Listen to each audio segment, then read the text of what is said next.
Assalamualaikum warahmatullahi wabarakatuh Ustaz. Waalaikumsalam warahmatullahi wabarakatuh. Maaf Ustaz izin bertanya, saya langsung ke pertanyaannya. Saya sering melakukan hal yang tidak semestinya. Saya menyadari akan hal itu salah. Namun lagi-lagi saya melakukan kesalahan atau dosa tersebut dosa tersebut. Terlebih susah dalam mengendalikan syahwat dikarenakan pengalaman buruk yang pernah saya alami di waktu sebelumnya. Apakah saya masih diberikan kesempatan untuk memperbaiki semuanya Ustaz? Quran surah keempat An-Nisa di ayat yang ke-17. A'udzubillahi minasyaitonirrajim. Bismillahirrahmanirrahim. Innamat taubatu 'ala Allahi lilladzina ya'maluna as-su'a bijahalatin tsumma yatubuna min qarib. Orang-orang yang mau kembali kepada Allah dengan taubat itu, maka lakukanlah ketika ia sadar ia salah, segera taubat. Ya. Jadi taubat itu jangan ketika Anda kerjakan, misalnya terjadi lagi Anda simpulkan gak diterima. Jangan begitu. Maksudnya terus tobati sampai di titik Anda menyesali itu. Jangan berhenti. Ya. Makanya disebutnya dengan tawab. Allahnya menerima tawab, hambanya menghadap tawab. Jamaknya tawabin. Nah, orang yang terus begitu dicintai oleh Allah. Dalilnya mana? Quran surah kedua Al-Baqarah di ayat ke-222. 222. Kan?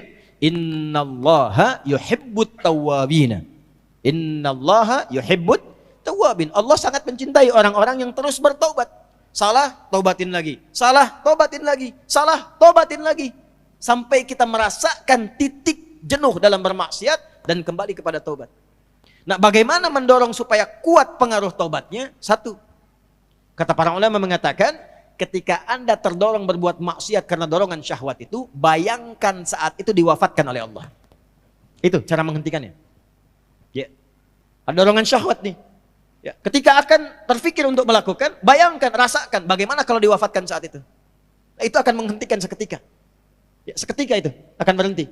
Nah, setelah itu bagaimana? Cari suhbatus sholihin, bergaul dengan orang soleh yang menghindari lingkungan tadi.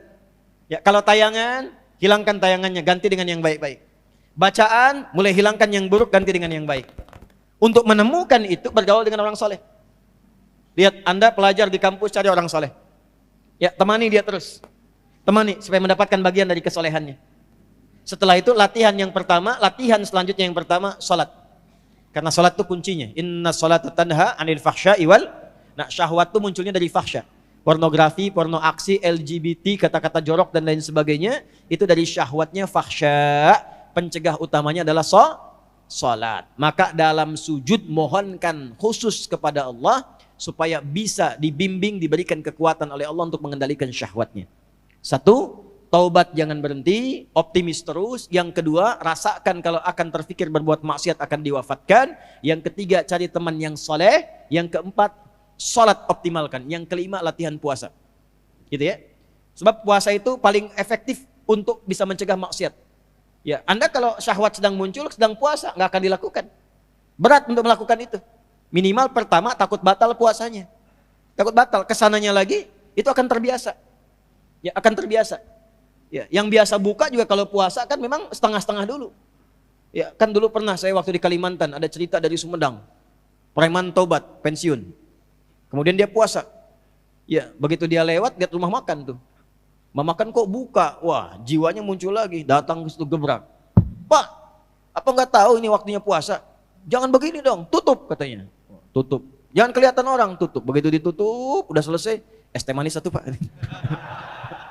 Rupanya dia cuma sanggup sampai siang. Tapi alhamdulillah kan sudah mulai kan. Besoknya tambah lagi. Makanya sebelum nanti masuk Ramadan, nanti kita belajar. Ya, di awal bulan ya, di Tanah Kusir. Kita akan belajar, salah satunya adalah latihan puasa sunnah. Itulah sebabnya nanti kenapa Sya'ban Nabi banyak puasa sunnah.